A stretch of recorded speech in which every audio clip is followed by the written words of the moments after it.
Another day, another story. Please share and subscribe. Hundreds and thousands of Indian students dream to study abroad. It takes lot of hard work and commitment. But unfortunately, many of them end be conned.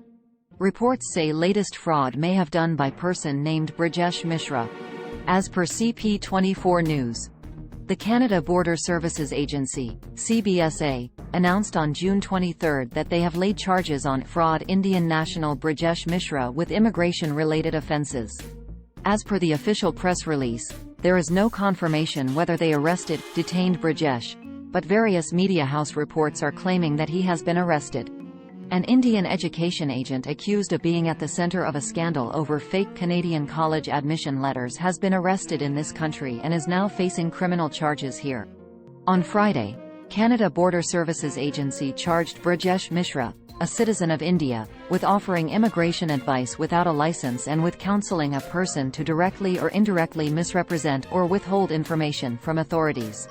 Only licensed lawyers and consultants registered with the College of Immigration and Citizenship Consultants can legally offer immigration advice and services at a fee. Neither the Law Society of Ontario nor the Consultants College show any records on their websites indicating Mishra was a member. Education agents are not regulated in Canada. He was arrested when trying to enter Canada and was found to be inadmissible by border agents. He remained in custody until he was charged Friday for his alleged role in issuing fraudulent letters of acceptance to Canadian post-secondary institutions for prospective Indian students. The charges against Mishra come in the wake of an international education scandal that has made headlines in Canada and India after a group of international students was flagged for deportation for allegedly using doctored admission letters to obtain their study permits.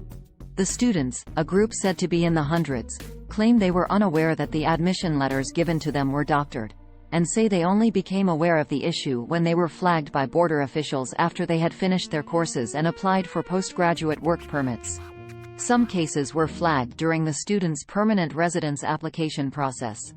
The latest news followed an announcement by Immigration Minister Sean Fraser last week to stop the pending deportations of the Indian international students who claimed they were duped by Mishra and other unscrupulous agents. Our government is taking action against those who are responsible for fraud, while protecting those who've come here to pursue their studies, Public Safety Minister Marco Mendicino said in a news release Friday. I want to thank CBSA's criminal investigators for their hard work protecting Canadians and those who hope to come here. The charges against Mishra were laid by the CBSA Pacific Region Criminal Investigations Section. Our officers worked diligently to investigate these offences and we will continue to do our best to ensure those who break our laws are held accountable, said Neena Patel, Regional Director General responsible for the agency. The students all share similar stories. Applying for student visas through a consultant, being told upon arrival their enrolled program was no longer available and then being advised to delay their studies or go to another school, and ending up enrolling in and completing their studies at a college different from the one for which their study permit was issued. A new task force has been established by senior immigration and border enforcement officials to examine the specifics of each case to decide whether individual students were complicit in defrauding the system. The immigration departments and the border agency's response to the scandal has been under scrutiny.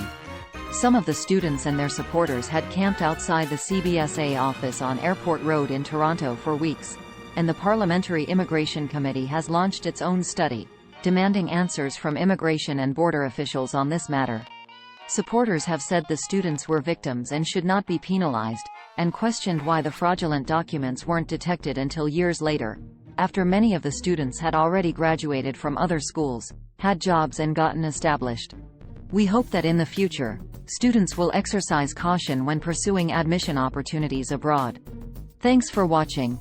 Like, share and subscribe the channel.